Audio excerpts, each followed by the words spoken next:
promos here tonight. We have obviously Tudor Dixon, the main attraction, and we have Tulsi Gabbard, very special guest. Also, our future Lieutenant Governor Dixon Hernandez. So I want to hand it over to Bianca, who represents the Albanian community today. She wants to say a few things. Hello, everybody. My name is Bianca Vezai. I'm a proud member of the Albanian community and Republican Party.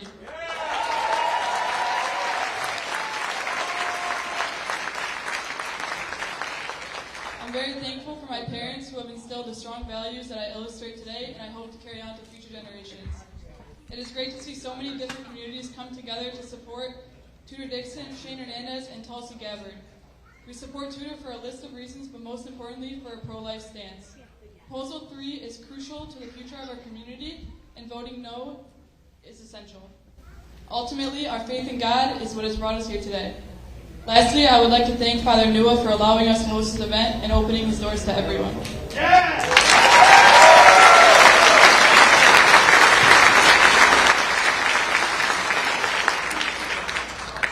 So you guys can see, obviously, the crowd that Tudor brings in. And it's very easy for her to do because, as everybody knows, the administration that we deal with today has not respected parental rights. So that's become an issue that's come on the forefront, and Tudor's been a huge leader and an advocate for that. So I'm on here representing the Chaldean community, but also as a parent.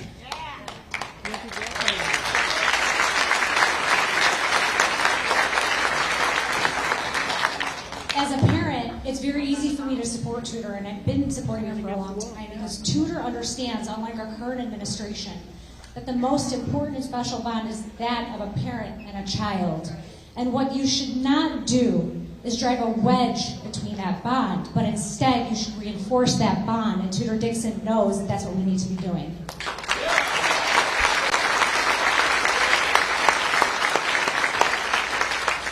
So we're super excited today. We're going to start with our invocation. Renee Den is going to lead us with that, along with Irina from the Albanian community. Excuse me. So we'll go ahead and get started. Yes. Yeah. All right. Welcome.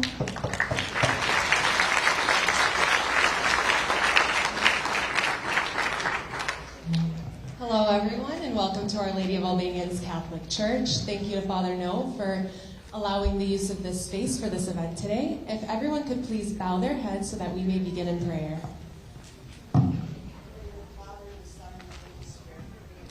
Heavenly Father, we thank you for gathering us here today. We thank you for the gift of democracy and the freedoms we have been given. We are grateful for an opportunity to serve you, and most importantly, to know that we are nothing without your grace. We ask for an outpouring of your wisdom, and that we always hear your voice in the midst of the chaotic and challenging times we are in. We ask you, dear Father, to bless us all as we battle against those that threaten the virtues and beliefs that this great country was founded on. Please bless and guide all our political leaders and those called to serve you both now and in the future. May their leaderships and work reflect your edicts and give you glory. Lord, you gave us your living words to direct us in this life so that we may share eternal happiness with you when we leave this earth. I ask that we open our hearts and silence our minds as we pray the prayer our Lord taught us. Our Father, who art in heaven, hallowed be thy name. Thy kingdom come, thy will be done, on earth as it is in heaven. Give us this day our daily bread, and forgive us our trespasses, as we forgive those who trespass against us. And lead us not into temptation, but deliver us from evil.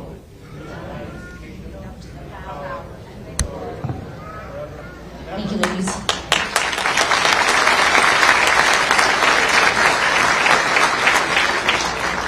Okay, so before we start our program, we actually also have some special candidates that are joining us today. They're amongst you in the crowd. And the first is Mark Ambrose. He's running for U.S. Congress in the 11th District.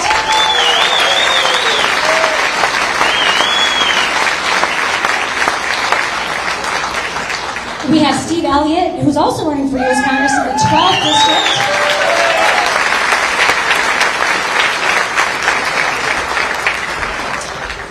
Corinne Kadirian, who's running for the State Senate.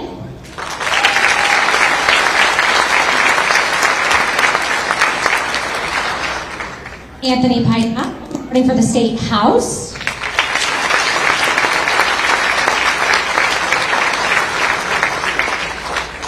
We have Mark Gunn, who's running for State House also.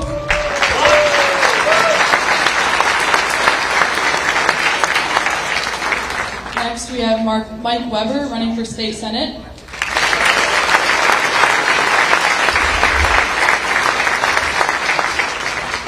Jeff Simic running for the OCC trustee.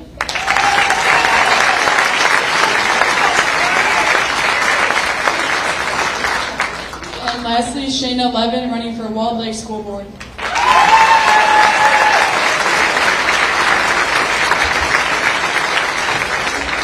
Amongst us, we also have a very special judge. That's Judge Michael Warren. He's also running for the Court of Appeals.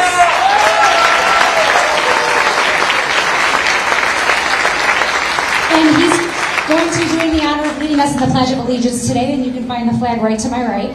Please stand. Before we stand, hold on. Just give us a second. I want to acknowledge a couple of things. First off, this was the church, so I began as an atheist, became an agnostic, and this is the church I converted to Catholicism in.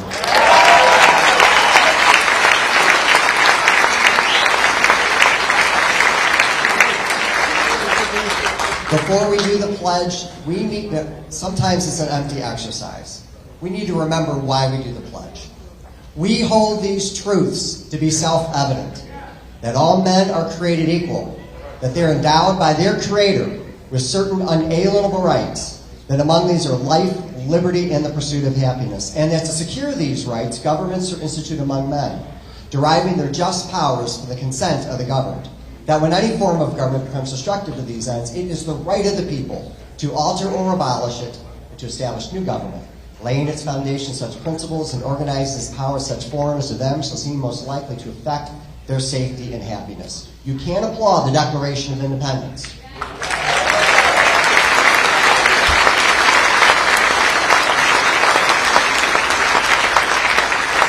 Those words were revolutionary in 1776. They remain revolutionary today, and that's why we do the Pledge of Allegiance. So please.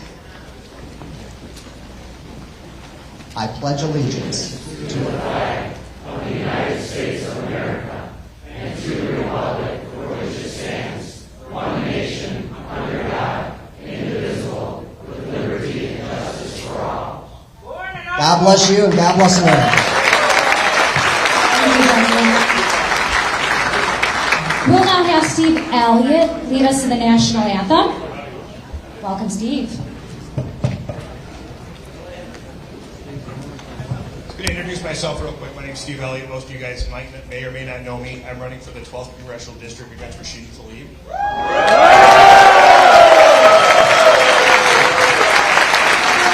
Everybody told us we shouldn't win this race, but everything about this race is what most candidates are running on right now. It's the crime, it's the inflation, it's gas prices, it's what's going on in the schools. And the candidate that I'm running against is at the tip of the spear leading that all in Washington.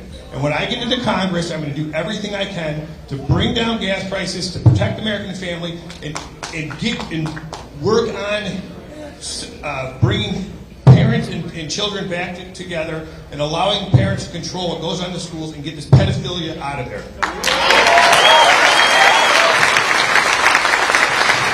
Everybody needs to get out and vote, and let's get these people out of office. Oh, say, can you see by the dawn's early light what so proudly we hailed at the twilight's last gleaming, whose broad stripes and bright stars through the perilous fight pours the brand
There's one more person that we forgot to introduce, Tamara Carlone, running for the State Board of Education.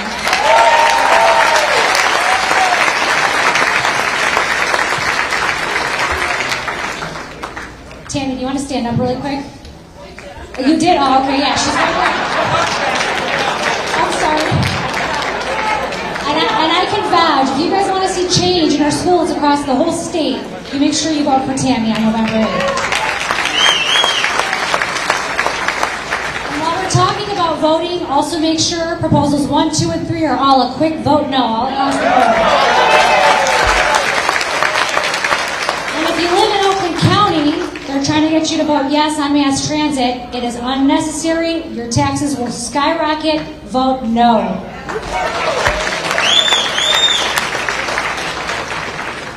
Now, for a very, very special guest, I'd like to introduce our future Secretary of State. This is Christina Carrano.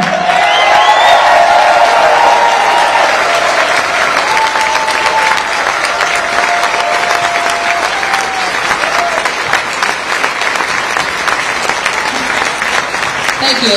Hello, everyone. My name is Christina Carrano, your next Michigan Secretary of State. You're fighting for your voting rights, but right now I'm here to tell you we need to ensure that we get Tudor Dixon elected as our next governor. As Bob Duco pointed out, we're not just voting against Whitmer, we're voting for Tudor. These are 3 reasons among many we need to ensure that we get Tudor Dixon in as governor. Number 1, we'll have someone in the governor's mansion who actually knows that parents have rights over our children before government. That's number 1. Number 2, as a millennial, seeing many of my fellow generation leave the state of Michigan, which has not only created a brain drain in our state, but many people, as we know, are aging along without their children. Kids are growing up without their grandparents because they left the state of Michigan. We need a governor which will make Michigan attractive again and ensure that people stay in this state, grow old in this state, and make the state one of the best states in the nation.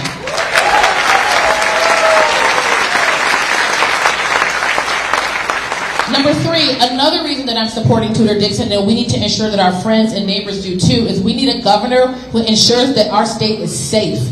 We should not live in fear in our communities. The skyrocketing crime in Michigan must stop. We cannot be afraid to go to the corner store or simply exist. We need a governor who will put the well-being of the citizens first before some secret allegiance and a radical agenda.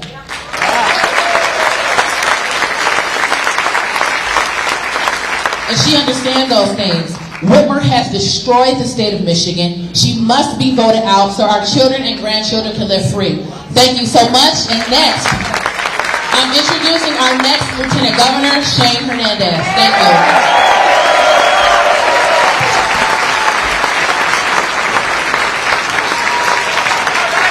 Thank you.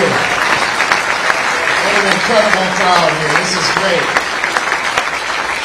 I'm sure, like us, you guys can all feel the excitement as we head into these last 10 days. We had 2 amazing debates, and we are 10 days away from making sure Gretchen Whitmer never serves in office again.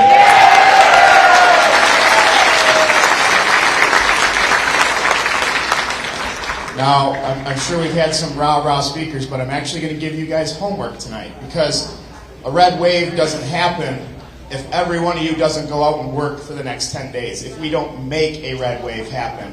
So I want to tell you a little bit about myself to set the stage for what this homework is.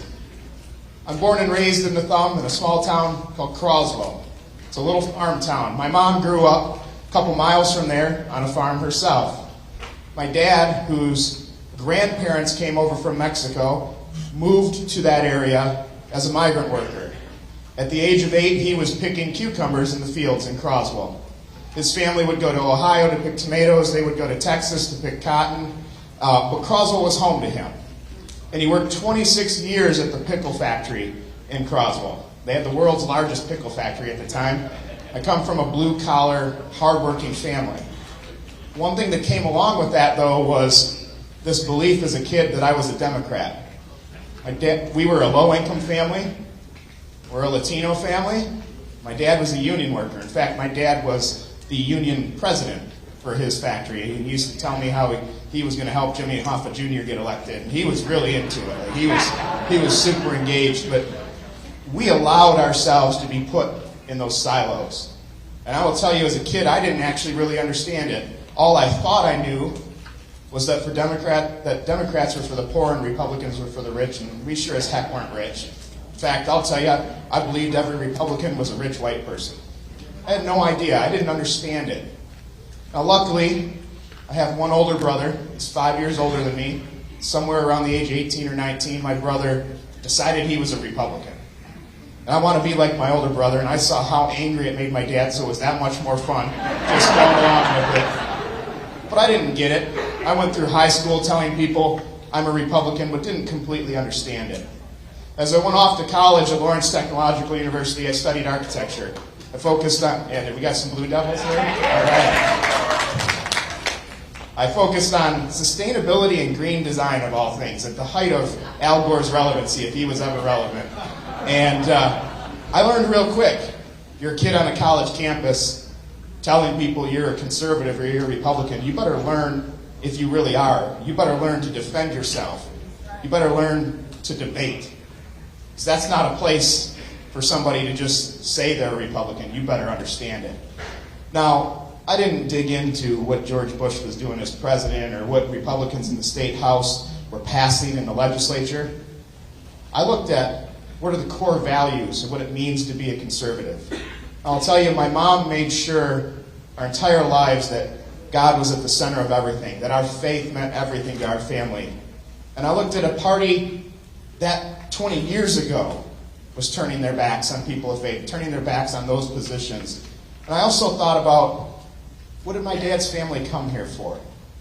All they came here for was an opportunity to work and have a better life for the next generation.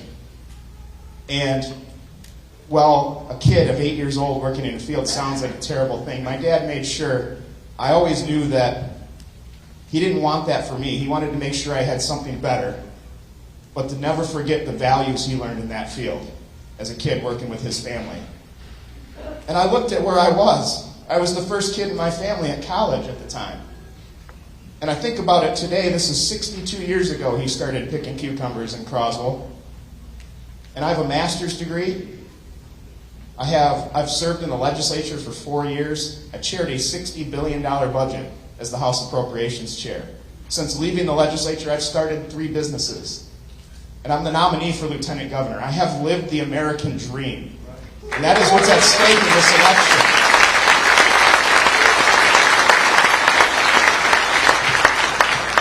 We have a party on the Democrat side attacking that dream. They will tell you that it's capitalists and free markets that put it at risk. But it's not. It's them that puts it at risk.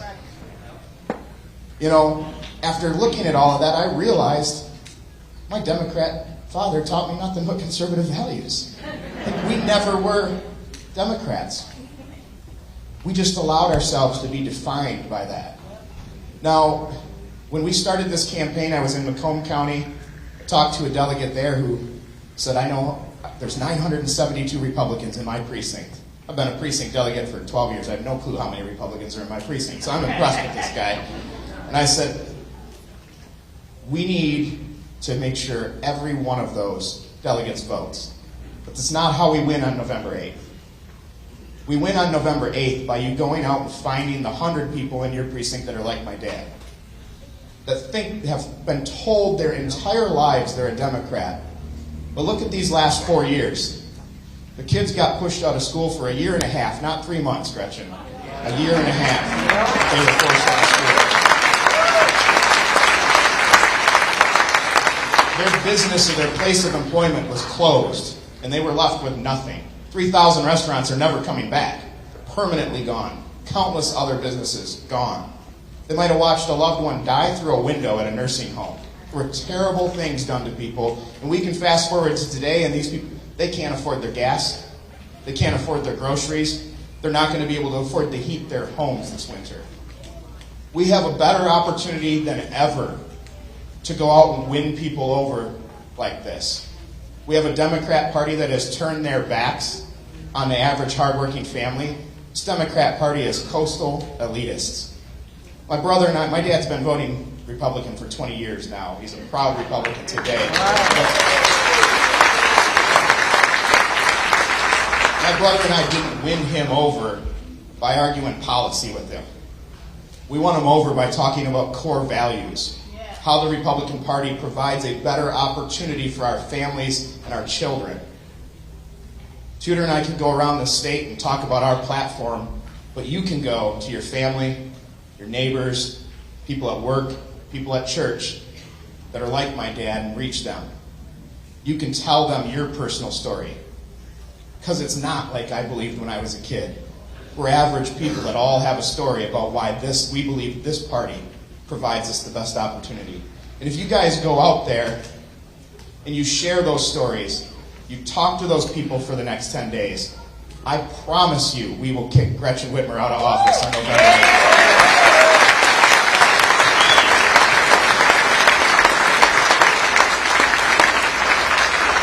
Now, I had left public office and was getting back into the private world and completely enjoying myself for the last 6 months. I was working as a project manager for a construction company. I was no longer commuting 120 miles each way to Lansing. I was commuting 2 miles. It was great.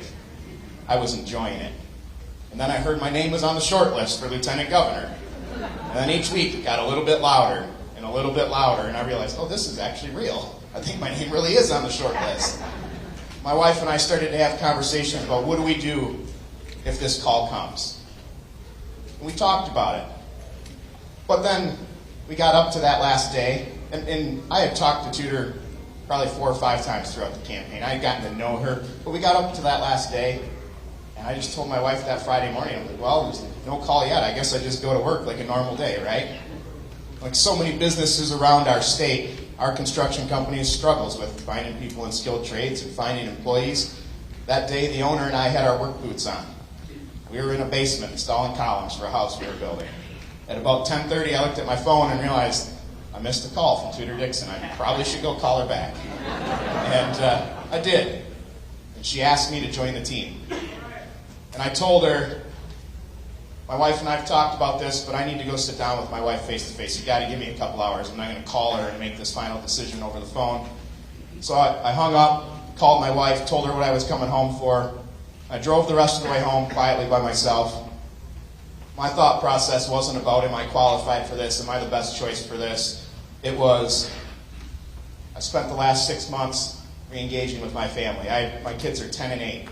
I've missed a lot, given up a lot. To be in public office, to travel the state, I can't do this to them. So I get home, pull up at the end of the driveway. My wife is in the driveway, pulling 2 lawn chairs out of the back of our van, setting them in the driveway. This is when I realized she's not even going to let me in the house. We're going to talk about this right here, right now. And I will tell you, there are 2 people in my life that are never wrong. 1 is God, and 2 is my wife. I've learned that the hard way over 17 years of marriage, but she's always right. I fully expected her to agree with me. I sat down and told her what I was thinking. She had that look on her face I've seen many times before, that you're wrong look. She said, number 1, you're never getting this call again in your life. And number 2, you've been a county party chair, you've been a Tea Party chair, you've been in the legislature 4 years, you started a new activist group to get pastors and churches involved. We talk all the time about where the state's headed.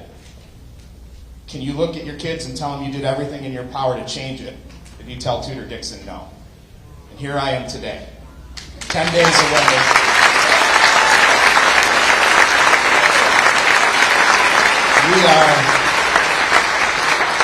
We are 10 days away from doing what the media and Gretchen Whitmer and the Democrats thought was impossible, which is winning this thing. And I will tell you, I was immersed in that private world. I was enjoying it because I hadn't done it for so long. But my wife recognized where we were going to be today before I did. She recognized that we don't have a Democrat Party dipping their toe in the water anymore, trying to see, can they get a little bit here, can they get a little bit there. They're going for everything right now. You look at what the Michigan Department of Education has done in the last couple months. They've put out videos telling you how to ask your kids about their gender, how to ask them about their pronoun, how to ask them if they want a different name than what their parents gave them, and how to hide it from the parents. And then you look at Proposal 3 that takes just this information they're finding out, but puts it into law where they can actually go help them do these things and still keep it from the parents. My wife recognized that we would be standing here today in an election that is about our families and our children and our grandchildren. This is about their future. This is about making sure that they're learning to read in schools. They're not learning about gender and sex in schools. We need every single one of you in this room to stand up over these next 10 days, have some uncomfortable conversations with people that might be on the other side of the aisle, and let them know what's at stake. Go out in your neighborhood and go to work and find the Sal Hernandez in that audience, in that group, and talk to them. And if you do that, we will win on November 8th. Now, I am thrilled to invite somebody to the stage that I think has been through this a little bit on their own recently themselves and has recognized that this isn't the party that we thought it was. And I am thrilled to introduce to you someone who came all the way from Hawaii to speak with us today.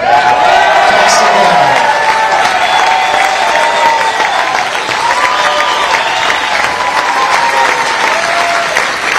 Aloha!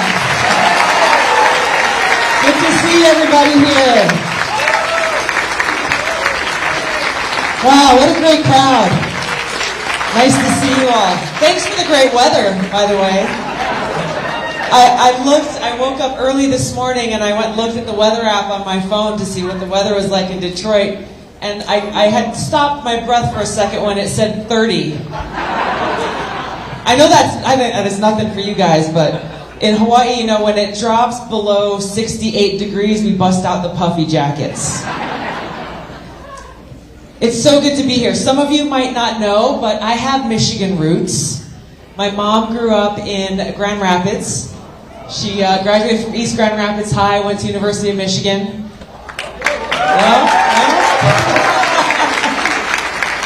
So it's great to be here. Mom and Dad are in Hawaii right now, but Mom called. She wished she could be here to join us because obviously she loves Michigan, but she understands how important this election is. And that's why I'm here. My mom grew up, my grandfather served during World War II, blue-collar, working-class family, and the values that she grew up with were the values that she instilled in us, 5 kids, growing up in Hawaii.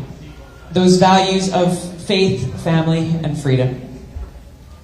When I spoke with Tudor Dixon on the phone a couple of weeks ago, and I was asking her about her race, learning more about her, where she comes from, and what's motivating her to do this thing. It's a big thing. And that was where we connected. It resonated so much in my heart that she and her family were sacrificing their lives and their time out of their concern for our kids and our future. There is so much at stake in this election. You know, Shane mentioned I made a little bit of news a couple of weeks ago. Did you hear? Oh, okay, just checking. You know, I've always been an independent-minded person, and for the 8 years that I served in Congress and when I ran for president, I was never shy about calling it straight. If my party or my party's leaders were wrong in their decisions, I said so. And the same when there was a Republican leader in office, which I think is the testament of leadership, that we need leaders who put the well-being of the American people first.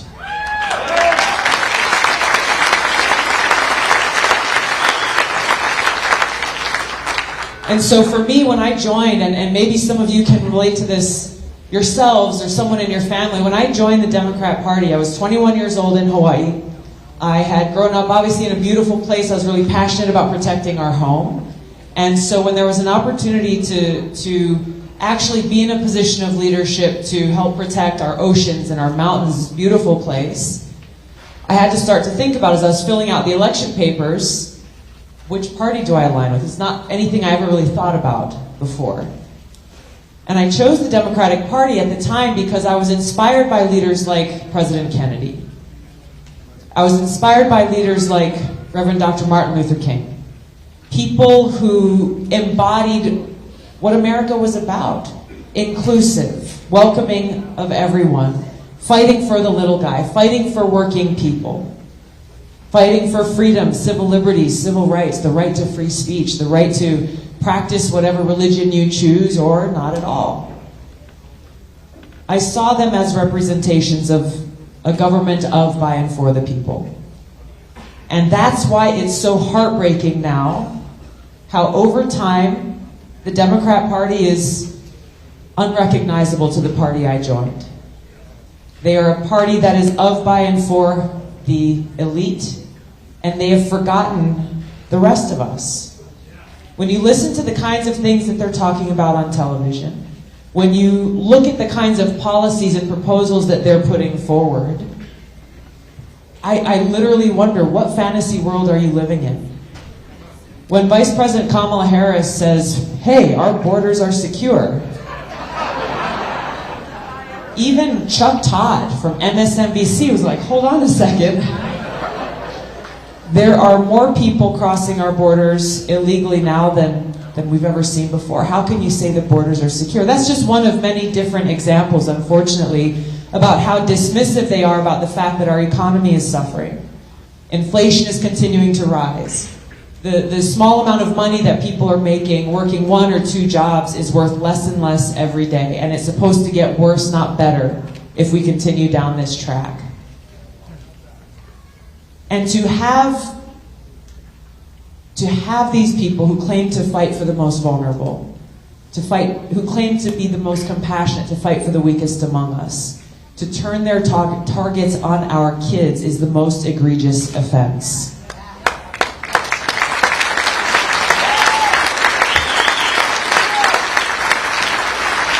And that to me is what this election is about. You know, you hear so much rhetoric, you hear all the toxic messages, the smear campaigns on television, which, by the way, just a little side note here, this is the common theme that I've seen as I've traveled to help other great Americans who are running for office in different states. It's what I've experienced, is that if any one of us as Americans dares to challenge their position on issues and say, no, that's wrong, that's bad for our kids, that's bad for America, that's bad for our country, there's no comeback to say, no, well, here's why we're right. They don't do that. Instead, they just try to distract and deflect with these crazy lies and crazy smears that make no sense and have no grip on reality, which just exposes the weakness of their position. It exposes how insecure they really are. That they cannot stand before you as voters and speak on the strength of what they are proposing. That should be a waving red flag for anyone who is undecided. We came from another event before coming here, and I stood there and I listened to Tudor's speech about what she stands for, what she stands against, and what she will do as your governor. That is the sign of a true leader. That is a sign of someone with courage and conviction and principles, of a leader who knows exactly what she's fighting for and who she's fighting for. Every single one of you.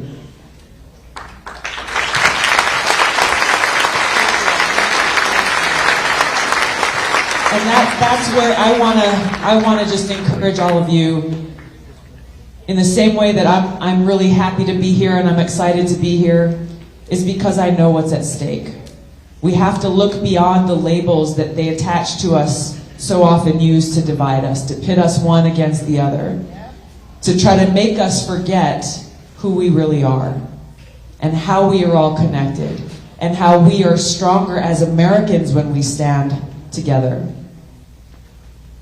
There are things that we share in common: a love for this great country, an appreciation for the Constitution of the United States, our God-given rights that are enshrined in that Constitution.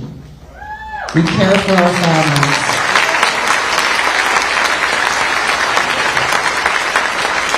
And we want our kids to be able to grow up in a safe place. and to live their great potential and celebrate these freedoms that we love and appreciate so much.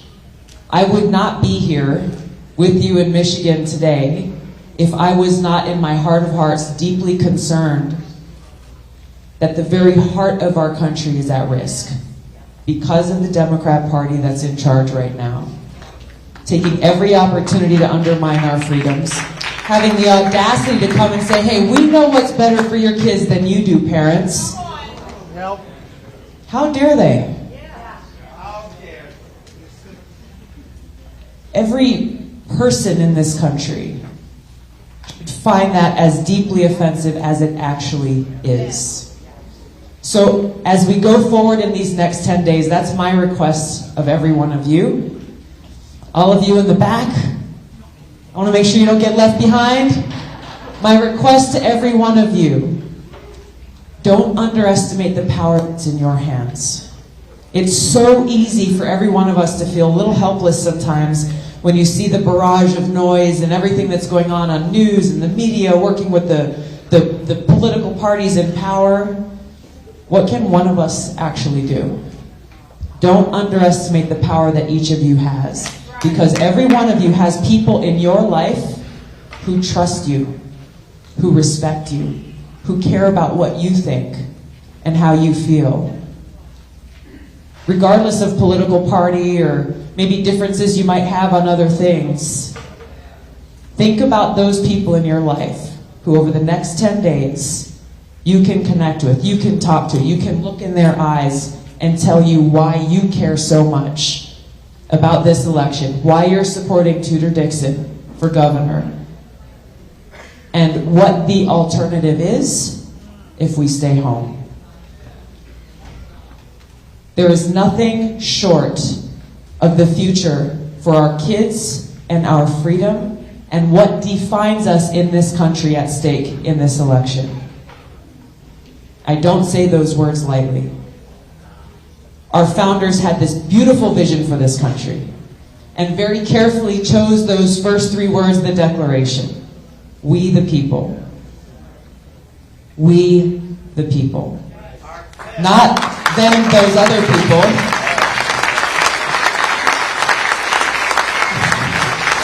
Not those people in Washington and we just get to sit home and complain about them. Or not the people who occupy the state capitals and we'll just complain and hope something changes. No, they said we the people. That means it's on us. We have to take ownership of the kind of future we want. We have to take action if we want to see change. The change that we have within our grasp in the next 10 days is exactly the potential and the vision that they had for us. A government of the people, by the people, and for the people.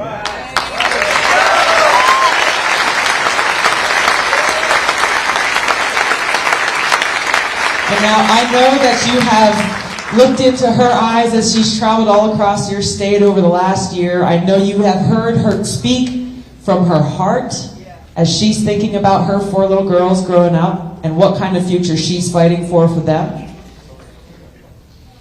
Please join me in welcoming your next governor, Tudor Dixon.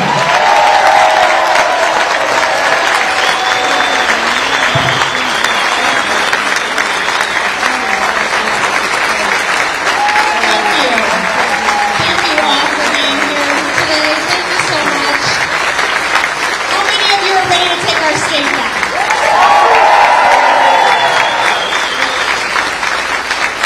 Everywhere we go, the crowds get bigger, and it just makes me believe that this is really going to happen. We are going to take our state back.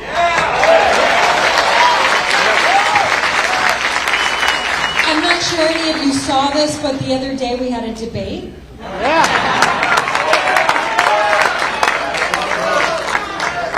So in case you thought things were one way over the last 4 years, your kids were only out of school for 3 months. And she's sticking to that. You know what's funny about that is the media is, of course, holding her water because they're saying, but yeah, technically. No, we all lived it. This is how bananas the Democrat Party has become. We actually lived this. We missed the graduations. We missed the proms. We missed the sports. Our kids were kept out of school, and the learning loss is real. That's the most devastating part about this. So you might have heard that Barack Obama is in town.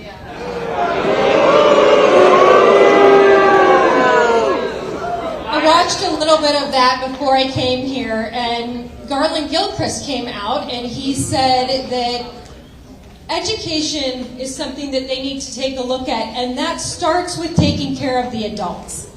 I was like, we need to put that on the air every single day, because they really mean it. The teachers union gave them $1 million to go out and make sure that your kids are educated, because it starts with the adults. Our kids have had the most significant learning loss we have had in years. It is outrageous to talk about the adults and not the students. When are we going to start talking about the fact that our kids are severely behind the rest of the country? We are in the bottom 10 in the nation right now in education. In case you were thinking that Gretchen Whitmer's been a governor for 4 years, I just want to remind you that she's been a career politician for 20. So when she says she cares about education, when is that going to start happening? I mean, I'm really curious. And it's interesting to me because people are like, well, what are you going to do about it? I always say the same thing. We need to start with reading. Reading is so key. We should not think that it is radical to have all of our kids reading. I had this one reporter say to me, she was like, you know, you're really hung up on this 3rd grade reading thing. And I'm like, uh-huh. And she goes, I mean, don't you just think there's some 3rd graders that aren't going to read? And I was like, which ones do you think are okay with us not teaching reading? She was really quiet then. Like, you know, I don't have a lot of parents that come up to me and they're like, you're really hung up on this reading thing. We're not doing that in our house. We're not into the reading. That I just don't get. And there's a reason that I don't get that. It's because from kindergarten to 3rd grade, you're learning to read. From 3rd grade on, you're reading to learn.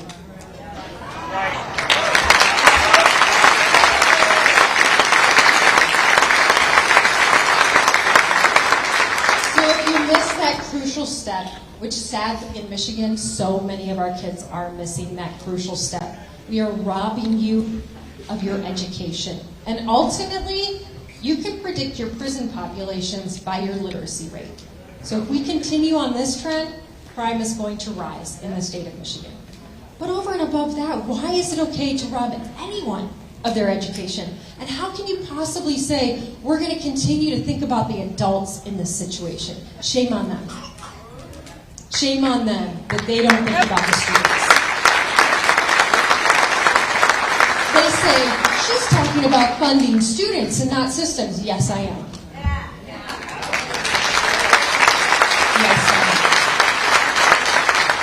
And the fact of the matter is that most schools that were out as long as ours, and you know, I mean, we're talking about what, 60 days here that these schools were out as long as ours? No, we had kids out in January of this year in Detroit, in Ann Arbor, in Flint. So when she spins that line of 3 months, we all know that's not true. But in surrounding states that were somewhere similar to ours, that had their kids out of school, they put tutoring plans into the schools because they saw it. They understood how significant this learning loss was. They got it. So let me be clear with you. When Gretchen Whitmer says she's bipartisan, the biggest... I guess you know that. One of the number one opportunities she had to be bipartisan, and to me it was one of the most important things she could have done, was that the legislature went to her with $155 million for reading scholarships, and she vetoed that. In the midst of the biggest crisis our kids would ever see in their lives, that we would ever see in our lives, she took that away from them. And you know what? One of her former staffers says, smells too much like vouchers to me. You know what that means? They don't want the parents to have control. In fact, it's pretty clear that Gretchen Whitmer doesn't want the parents to have control. She's made that pretty clear. Do you remember when they posted on Facebook that thing from the Michigan Democratic Party saying, why should parents actually be involved in their child's education? And people were like, it's a law? And you're like, oh crap, take that post out. Yeah, so that's pretty clear that that's how they truly feel. Because I asked her in the debate several times, parents are concerned about not having access to their child's education and having this radical woke stuff in their schools. And she didn't want to comment on that, except I will note that she made one point. At one point she turned to me and she said she thinks books are more dangerous than guns. And I want to remind you that we've seen some pretty terrifying school shootings, and it's a horrible situation. Michigan had been a state that really hadn't experienced this, but we did, while Gretchen Whitmer was governor. And what has she done about it? So the nerve of even bringing that up, because I remember after Oxford happened, she came out and said we should have a discussion. A discussion? And then I see her standing on that stage next to me saying she would put armed guards in our schools. Right. Yeah. Because the last time I checked, the state police aren't blowing bubbles at people to get near Gretchen Whitmer. She's got armed guards. Why is everything that's good for her not good for us?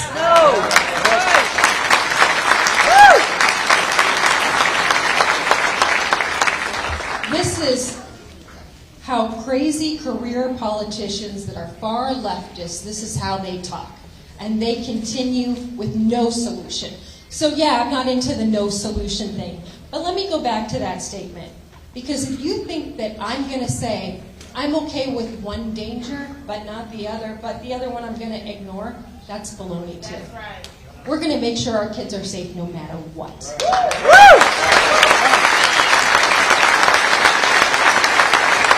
And so yes, when I find a book in our school that is written in childlike language, explaining how to have sex to children, I think it's dangerous. And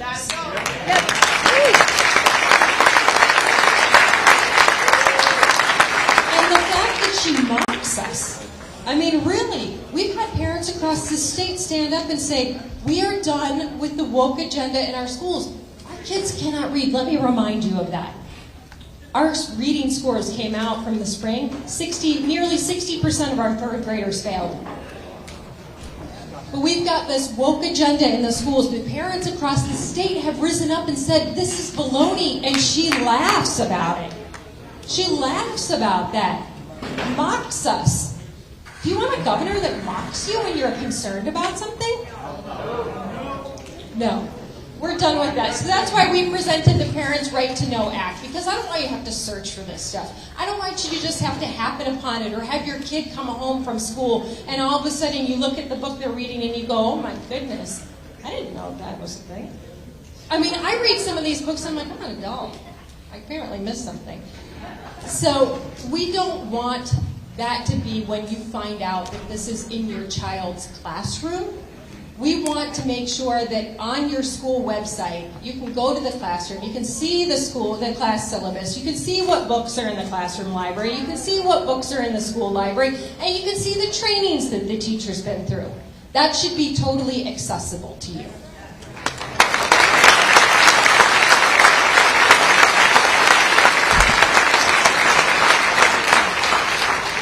We've found that sunlight is the best disinfectant, and sometimes our schools need to be disinfected. Yep. So we're going to get our kids back on track. We're going to make sure that parents' rights matter. Parents are involved in schools, but we're also going to make sure that this state is safe. We've got a population problem. You probably noticed that we lost a congressional seat. We've got people leaving Michigan. We don't want to be one of those states where people are running from us. But when you look at the education system and you say that it's low, the scores are low, and then you look at public safety and you say we're still scoring low on public safety, then people don't want to move here. So we've got to make sure that we come around our law enforcement officers and support them. And our Safe State plan $1 billion into law enforcement to make sure that we can recruit and retain police officers, build people up from their communities, make sure that they see this as a job of honor again, where your highest officials in the state believe in you, trust you, support you. We're going to make sure they have the equipment they need, we're going to make sure they have the technology they need, and we're going to make sure that we are not only fighting crime, but we are preventing crime, and we are tough on crime.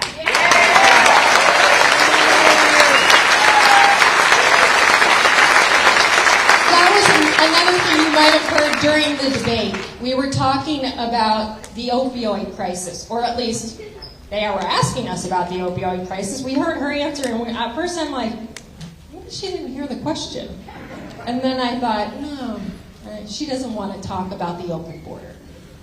Because let's face it, we have a lot of drugs coming into the state of Michigan, and they're crossing that border every single day. And Gretchen Whitmer is riding with Biden. She's the one that said that. She's riding with Biden, and you all have a seat. How do you like that seat?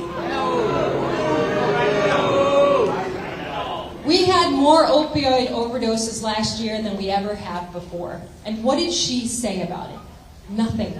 Nothing. We went to the Oakland Crime Lab a few weeks ago, and the girl that was in the narcotics section of the crime lab, she pulls out these 2 bricks of cocaine, and I'm like, where did you get those? She said, we got them right down the street, and that's what I'll be testing today. And she said, and then later I have to test this. And this was that big, fentanyl.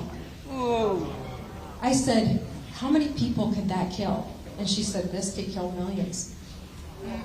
Where did you get that, Pontiac? This is coming into Michigan every single day directly because of the policies of this administration that, let me remind you, Gretchen Whitmer was definitely trying to become the vice president.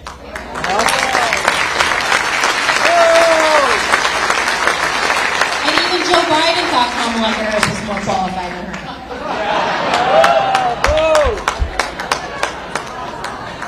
You know, most people are like avoiding Joe Biden like the plague. You know, Democrats are like, no, you don't have to come here. And then, did you hear the reporter the other day was like, all of these Democrats are backing off of you. And he was like, 16, blah, blah, blah, 48, blah, blah, blah. And they're like, nobody knew what that meant. But Gretchen Whitmer is not avoiding him. She had him here. Do you remember they were holding hands? Holding hands at the auto show. We're like, yeah, I know that. So they hold hands walking through the auto show. Meanwhile, we're losing auto jobs every day. It's like dancing on the grave. And the media comes out and they're like, oh, it was so sweet. Joe Biden came to Michigan and Joe Biden and Gretchen Whitmer were holding hands. It's like America's grandfather. I'm like, I wonder what the headline would be if it were Tudor Dixon and Donald Trump holding hands.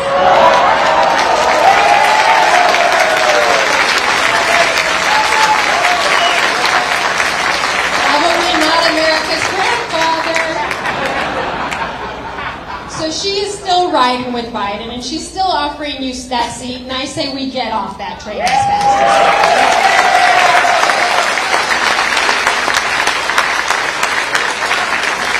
You know what's funny about the silly Democrats? They're like, man, we're running against this woman. What can we do to make sure everybody hates this woman? We got to think about this. I come out of the primary, and they're like, how could you possibly run against Gretchen Whitmer? You've never been a politician. No one knows your name. You'll never have the name ID that Gretchen Whitmer has. And I'm like, you know what? Everybody in this state is going to know my name, and Gretchen Whitmer's going to pay for it.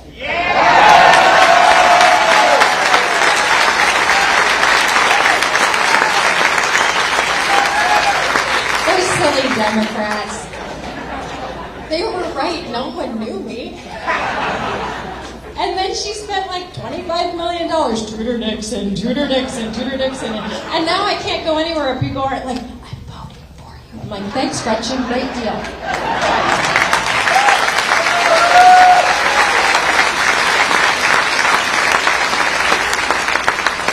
Those silly Democrats.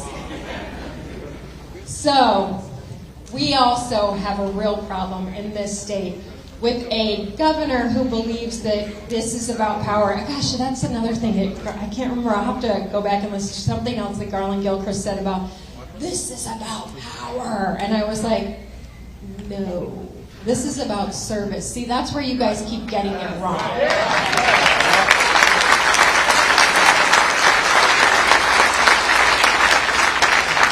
This is my job interview with you so that you can decide if I will serve you well. This is not about power.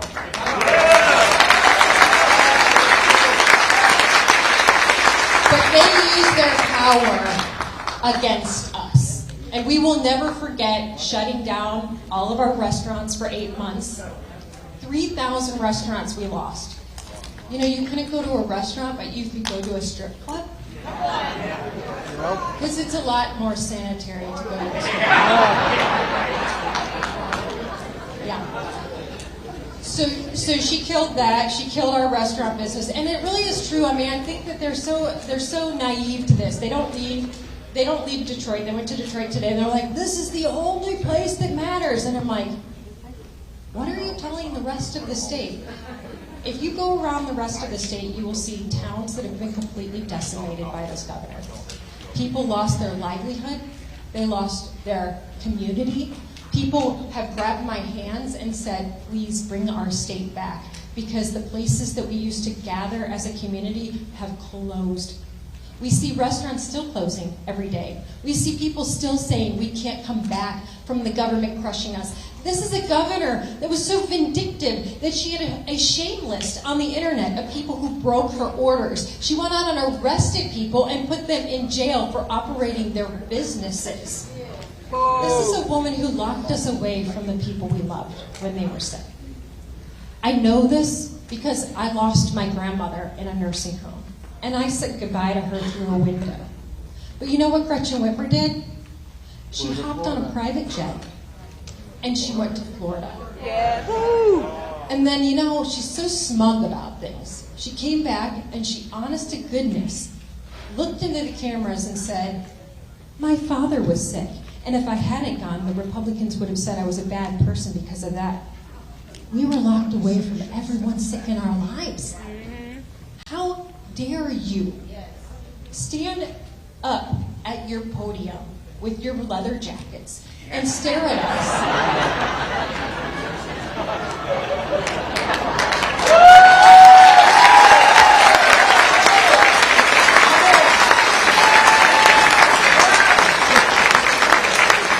No one say the Darth Vader look, probably not a good one for the day you're shutting down the state. But how dare you tell us over and over again, don't go to Florida. And then it's like, I mean, yeah, I got in a private jet and went to Florida. I think it's time to retire Gretchen Whitmer to Florida permanently.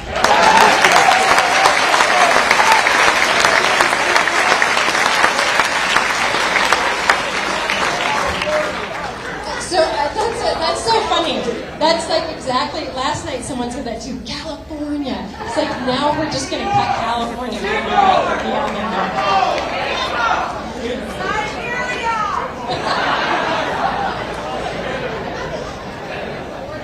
Regardless, I think it's time for her to retire. We don't need career politicians anymore.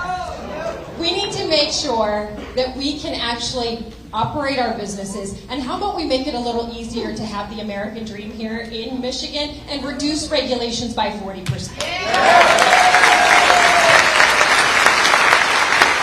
And while we're at it, let's actually put money back in your pockets, because I don't know if you've noticed, but this Biden-Whitmer administration has decided to cause crazy inflation, and she continues to veto any tax relief you could possibly have. And so she had an opportunity to give you, twice, she had an opportunity to give you some of the personal income tax back, and she line item vetoed that. She had the opportunity to give you a child tax credit, line item vetoed that. She had the opportunity to reduce the retirement tax and vetoed that. So when she says she's bipartisan, just remember that she's got that veto pen. You'd think it'd be out of ink by now, but she continually uses it. And the funny thing is, at the debate when they said, well, why did you veto all of those? She's like, you know, it wouldn't have happened until spring of 23. And I'm like, literally months away. I mean, you mean when we're in the midst of a total recession? That would have been nice. What? Who gives her the right to cut these things that have been given to us by the legislature that is so crucial to get money back in the pockets of the Michigan people?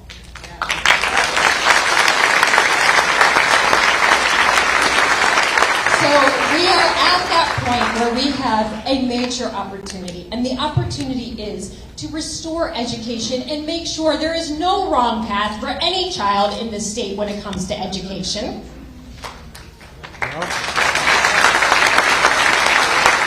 We want to make sure that we support our law enforcement and have safe cities where our kids can go outside and ride their bikes. And we want to bring back the American dream so that anyone can start their business, build up their community, and put money back in the pockets of the Michigan people. We are 10 days away from Christmas. We need you to share this message with all of your friends to make sure that we don't have to sit through another 4 years of being told that what we see, what we feel, what is happening to us is not real. We are done with the gaslighting Democrats. But